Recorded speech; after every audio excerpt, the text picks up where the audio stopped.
इसमें आज हम खड़े हैं लगभग 75 या 76 साल या उससे ज़्यादा वक्त हो गया।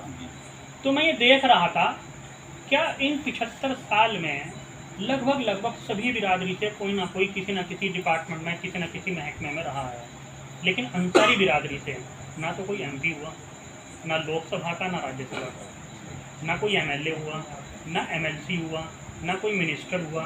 किसी भी स्तर पे हमारी बिरादरी का कहीं पे कोई भी रहनुमा नहीं हुआ सहारनपुर। तो मेरा अपने आपसे ये सवाल था कि 75 साल में कोई भी ऐसा मुस्लिम कैंडिडेट या कोई बिरादरी का इस लायक ही नहीं हो पाया कि वो किसी मुकाम तक पहुंच सके। उसकी वजह जब हम में से कोई उस मुकाम तक नहीं पहुंचा तो फिर यही आज हमारी हम सब लोगों की बिरादरी के हालात कि हम हर समाज में हर मुकाम पे हम लोग पिछड़े हैं।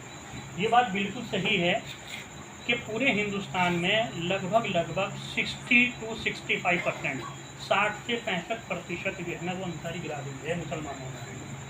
और अभी आपने कुछ वक्त पहले अगर सुना भी हो तो प्रधानमंत्री जी ने, मोदी जी ने कहा भी था कि आप लोग जो है ना अगर मुसलमानों को जोड़ना चाहते हैं भाजपा से तो पसमंदा मुसलमानों की बात करते हैं।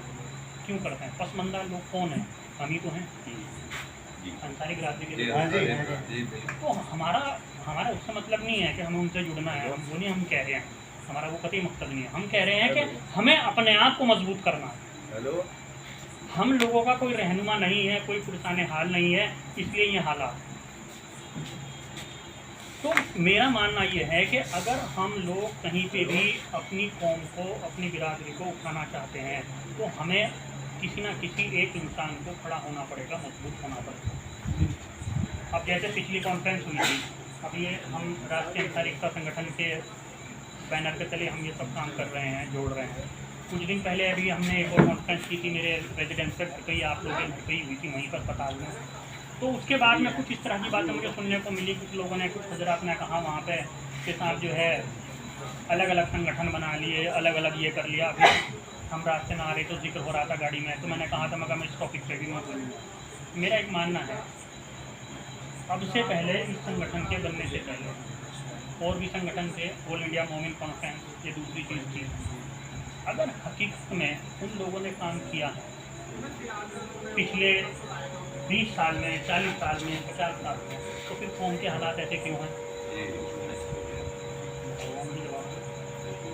अगर उन्हें इस चीज़ से ऑब्जेक्शन है कि नए नए संगठन आप बना रहे हो, तो मेरा उनसे सिर्फ इतना सवाल है कि ठीक है जी, हम नहीं बना रहे, हमने आपकी बात मान ली, जैसा आप कहोगे हम तैयार हैं इसे कहने के लिए। तो कौम के हालात ये क्यों हैं? क्योंकि कौम के हालात इसलिए हैं क्योंकि एक अकेला संगठन वो हर गली मोहल्ले तक, हर क्षेत्र तक, हर बस्ती तक, हर गांव तक नहीं पहुंच पाता। तो अगर अलग अलग अपने अपने स्तर पे लोग कोई संगठन बना रहे हैं या कुछ कर रहे हैं, कोई काम कर रहे हैं, तो इसमें क्या बुराई की बात है? मुझे नहीं लगता कोई बुराई की। अल्टीमेटली